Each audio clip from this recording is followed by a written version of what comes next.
We need to talk about the UFC's Bantamweight division, guys. With so many killers emerging at 135 pounds, it was clear that UFC 250 would give us a little bit of much needed clarity in what's fast becoming the most stacked division. Ahead of the fight, I put out this poster which asked everybody who they see as holding the belt this time next year. A big thank you to all of you who voted. Most of you went for Peter Yan, which I think is a pretty fair shout. The guy is an absolute monster. He's a strong favourite to beat Jose Aldo and take the strap, and it's easy to see why. He's well-rounded, he hits like a truck, he's got great cardio and unbelievable work ethic. Every video you see come out of that guy is just grinding. Maximum respect, by the way, to what's going on over there at Tiger Muay Thai. They already boast 2 UFC champions in Alexander Volkanovski and Valentina Shevchenko. A third looks more than likely. Salute to you lot. And now what about the rest? First in line for a title shot is going to be Aljamain Sterling. There were some of you who were commenting about the title credentials of Corey Sandhagen ahead of this fight, but Sterling outclassed him and made a huge statement with an impressive finish via rear naked choke in the first round. Describes himself as a backpack, and I kind of dig that. It's fitting. He also said, "I'm going to come on you, Peter Yan." Different story altogether.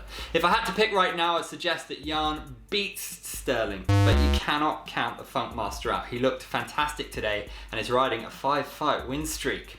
Now, there are plenty of names who could be challenging this time next year. Dominic Cruz, Marlon Moraes, TJ Dillashaw's going to be back as well. But for now, I'd like to focus on the former champion, Cody Garbrandt. We all know how talented Cody is, but the 3-fight skid brought his fight IQ into serious doubt. He looked reckless in those losses and paid a heavy price. Since then, he's overcome some injuries and started to train with Mark Henry.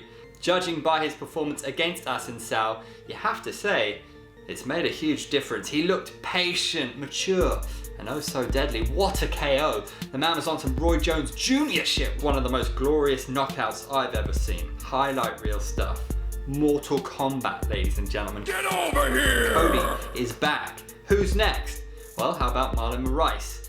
Cody just beat the number 5 guy. He's ready to mix it with the very best in the division once more. Meanwhile, welcome back to the Sugar Show. Scarcely has there been as much hype about an unranked fighter as there has about Sugar Sean since maybe Conor McGregor. He arrived at UFC 250 with rainbow hair.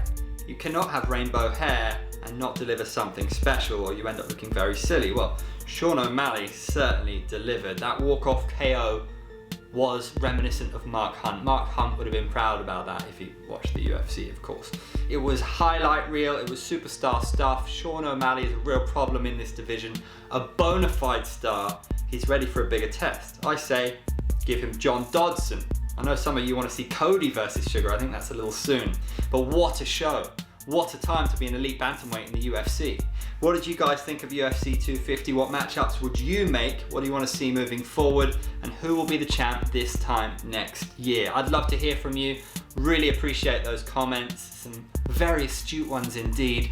Please like and subscribe to the channel. Check me out on YouTube. White Law Sport in the house. Thank you and good night.